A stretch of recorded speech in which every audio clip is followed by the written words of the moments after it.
by the time you are watching this, the first preview event is going to be over, and you're likely going through some Runeterra withdrawals. But the good news is, I recorded at least some videos. I'm not going to have something coming every day, obviously, but I recorded some videos of my favorite decks from the event, so that when we get access to the game again, there's at least a starting point, or you have some kind of idea of the decks that I played in case you want to maybe copy them or you want some inspiration. I'm not going to claim that these are going to be good decks or meta decks. These are just the ones that I was playing during the event that found some success and that I had a lot of fun playing. And so for this first video, we're going to be starting with a Shadow Isles Freljord control deck. If you played during the event, you probably ran into a number of versions of this.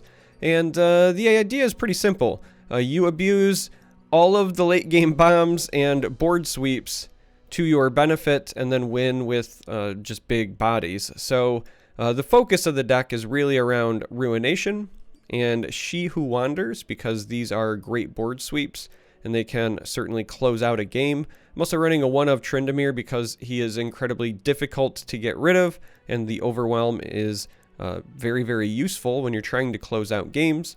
I'm also running War Mother's Call because in the mirror match, in my experience, it kind of just comes down to who resolves this first, because you generate so much value from War Mother's Call that it's almost impossible to come back from. This card is insane in long games or control mirrors. Now, outside of that, other pretty standard stuff. Vengeance here, just because you need spot removal. Sometimes it's the best way to get rid of a barriered Fiora, for example.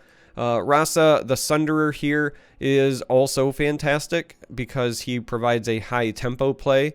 Very often, if I scroll up here, if your Omen Hawk or Weirding Stones or something dies late game, you can then slap this down, take out 2 bodies for 1, and give you a 7/5, which can threaten counter pressure, can take out another 3rd creature. There's just so much value on Rasa. It might be my favorite Shadow Isles card, period. It's insane. Also running 3 of the Icebird, Anivia, Articuno, if you will. But this is honestly just because the attack here, it deals damage to all enemies. So that means you're guaranteed getting damage to the Nexus, but you're also hopefully using it to kind of clean up the opponent. And then with Anivia, if we go ahead and we right click here, if it dies, it becomes Agnivia. So this is also a very resilient body. So between Anivia and Tryndamere, they kind of have to kill most of your champs twice. And it's kind of the rule of thumb for the 3rd champion I've included, and we'll get to that in a moment. Hearthguard here. This is just a big body on 5, but the big important piece is that it grants allies in your deck +1/+1, and that's pretty important because if you're playing She Who Wanders, this hits all things that have 4 power or less in hand and in play.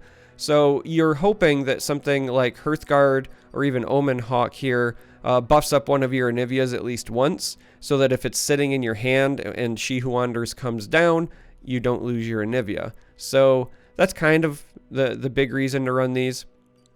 Catalyst of Aeons here, it heals and it ramps your mana. Enough said for a late game control deck. Babbling Beerg, this is just a 3/3 body, but it lets you draw a unit with a 5+ power, and we have a lot of those, so this is just a 3/3 draw a useful card. Avalanche deals 2 to everything. This is your early game board sweep. And then Callista. I was running Braum for a long time, but on the final day of the preview event, I actually switched to Callista because Braum was just kind of soaking damage and then dying, and that's fine. He was doing his job, but Callista also soaks damage really well, and then also has the potential to trade into opposing enemies. And then because of her ability, you kind of almost have to kill her twice as well, so she's another resilient threat. And if you throw her bond on something like Avarosan Sentry, and you actually get to flip her, which is possible, you are playing control, then she becomes a value engine for you in control, which is an awful lot of fun. Weirding Stones are just more ramp.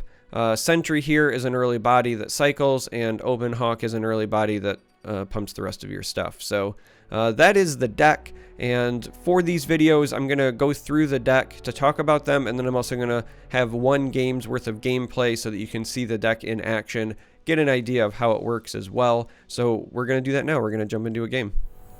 Alright, the game is starting, and it does appear that we might be in a mirror, so this could be brutal. Anytime I see Freljord Shadow Isles, I assume the worst. And as such, I'm going to take a really risky mulligan. We're going to throw back Rasa, this, and Avalanche, because I'm looking for Weirding Stones, more Catalysts, and War Mother's Call, because that's like the big deal in the mirror. Instead we just get more bombs, but traditionally it's who can ramp the fastest, as well as who can resolve that War Mother's Call the fastest. So that's, you know, unfortunate. They found ramp before we did. We do have our catalyst, but we're technically behind in the race right now.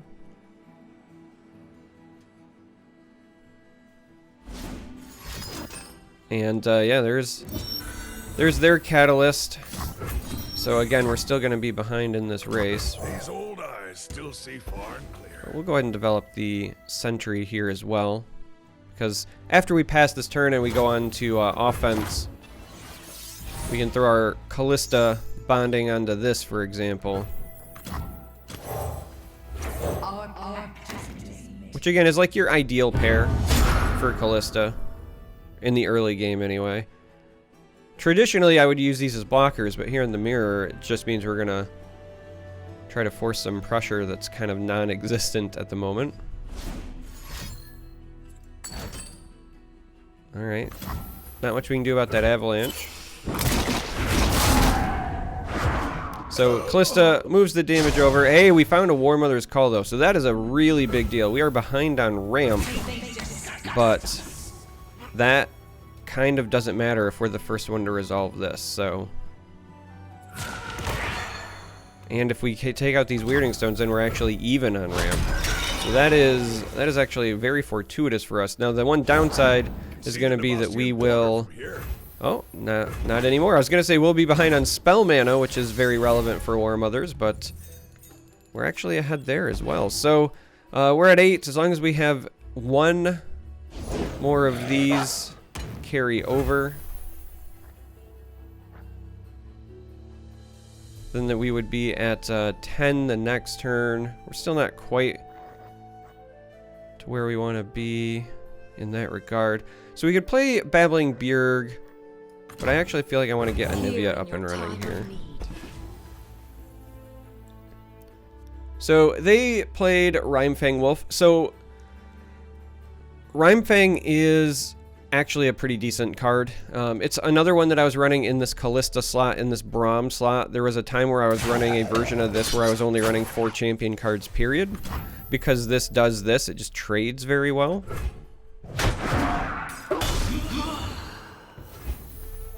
But I've just been having, I guess, more success with Callista in the bond thing because she hits for 4, and on the blocking side of things, she does very well.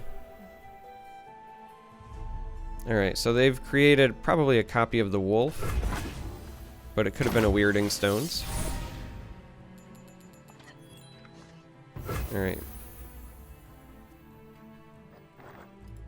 Well, we're just gonna go straight to combat, because then that means they can only respond to this with spells, but we'll get at least this trigger. So they'll block here. It'll still count as a block, but our Anivia won't take any damage because this is going to resolve first. A world in perfect stillness. So that goes through. Does 1 to everything, including the sentry, but Anivia is still considered blocked. This turn we're probably looking to just cycle these 2, essentially. Let our 1 mana carry over. Ooh, the Weirding Stones. It was right on my tail. Rouse has a good pickup. We got a lot of late game bombs. Our hand is looking okay. Thresh is another one that I've considered in that slot, but at 5 it was proving to be a little bit slower than I personally liked.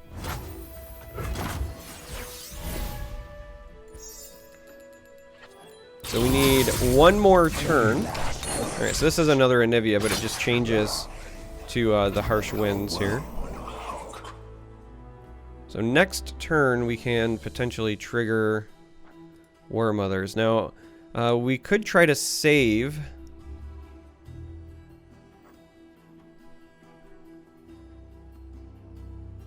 our Anivia. And I think that we're going to try that, actually. Let's go ahead and Frostbite these two.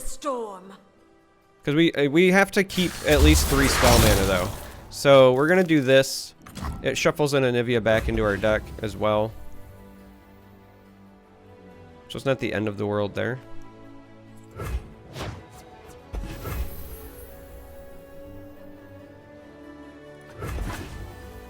And again, we're going to pass because we need at least 3 carryover. Getting this resolved, again, I cannot stress this enough. It is such an important thing in the mirror.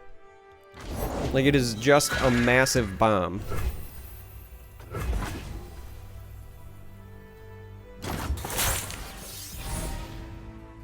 Alright, so this does carry over. We are going to go straight to combat first, though.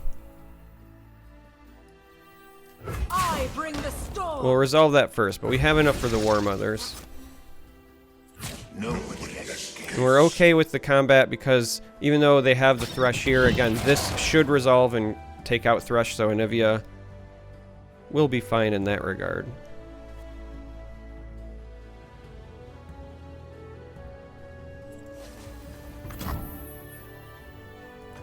Rend the skies. And they're going to only have 4 cards in hand, so we just have to hope one of them is not their own War Mothers to match ours, because that would be kind of funny. So we'll see what they develop here. I actually wouldn't be shocked if we see She Who Wanders come down from their side. No, it's another Thresh. Okay, well, we're going to go ahead and resolve our War Mothers. And that is a huge deal, because this is every turn. Every turn you get a unit for free. The amount of value this generates, I mean, when you consider the board states here, just as an example, right? So, like, we just got a She Who Wanders for free. You don't get the effect because it wasn't technically played, but it doesn't matter. We just got a 10/10 for free, right? So, but when you consider the different board states, you know, we've got a beefy board, and we've got a lot more cards in hand, and every round, so like right here, we got that as well. Every round we're getting something for free. Now, in case you're wondering, if you're saying, hey, why did this trigger but this didn't? It's because this says when I'm summoned, so that means anytime it enters play, whereas this says play specifically. So when you see that play with the colon, that means it has to be played from hand in order for that to trigger. We're going to go ahead and, again, try to protect our Anivia, I think. At some point, we actually want our Anivia to die because that's how you level her up. She has to die and then survive until the start of a round as an egg. But whenever somebody's trying to kill them on their turn, you have to assume they've got a backup card in their hand that's going to allow them to catch you. Because they want to trade with the Anivia, and then they want to turn around and catch us. Well, we got another Anivia now, so we're going to go straight to combat. And this is going to be a big attack. 2 Anivias triggering.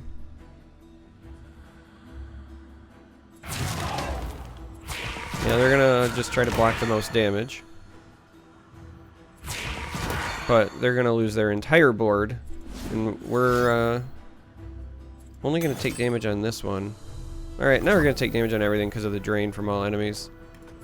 So we don't get that damage in, but that's, again, okay.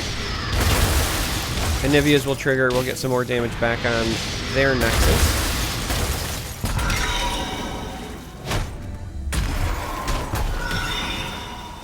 And again, just sheer value, right? They have 3 cards in hand. We have a lot more than 3, including lots of removal, right? We've still got Vengeance, we've got 2 Ruination, we've got our own Avalanche, we have Rasa's, Tryndamere.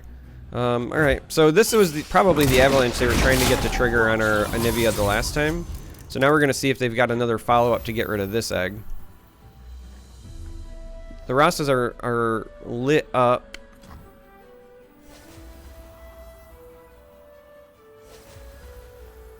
Yeah, let's go ahead and do this. Freljord is a cycle of death Let's play the and Tryndamere. rebirth. Because they only have 4 mana left. And if they have anything, that they're going to try to kill this egg as well. And they don't. So we're going to get a leveled up Anivia now. Because the egg survives till the start of the round.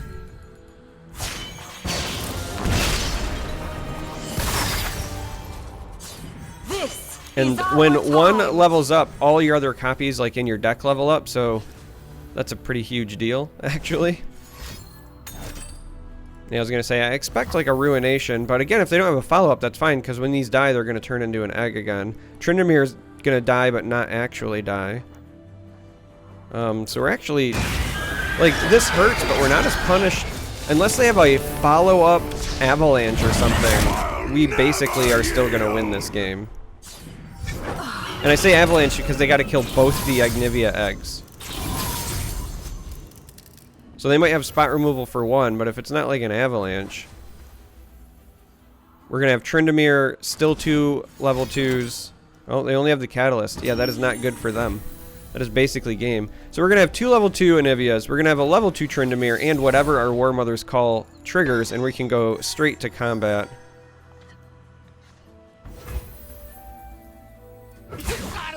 And that is a lot of damage coming their way. With only 2 cards in hand, this should be game.